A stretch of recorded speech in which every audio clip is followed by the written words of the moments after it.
तो जदी ना मिलन ई जहान में हुई तो अब की मिलन आसमान में हुई। नमस्कार, आप देख रहे हैं कल तक एक्सप्रेस। मैं हूं उलेंद्र कुमार जी। आपको बता दें कि मनी मिराजी के मिलन आसमान में हुई गाने पर आज भोजपुरी फिल्मों के टॉप एक्ट्रेस काजल लखवानी जी क्या रील बनाए है भाई। सच में रील देखने के बाद आप लोग दीवाना ही बन जाएंगे भाई। लोग आप सबको बता दें कि काजल लखवानी जी का हमें इस गाने पर लिपसिंग बहुत ही जबरदस्त लगा।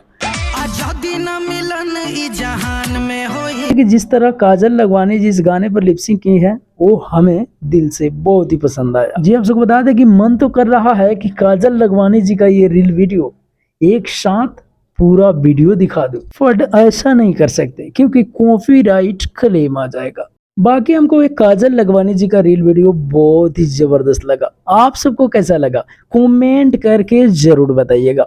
सो मिलते हैं किसी धमाल अपडेट के साथ। अगर चैनल पर नए हैं तो चैनल को सब्सक्राइब करके बेल आइकन हिट कर दीजिएगा मनी मिराज जी के हर पल की खबर के लिए। नमस्ते।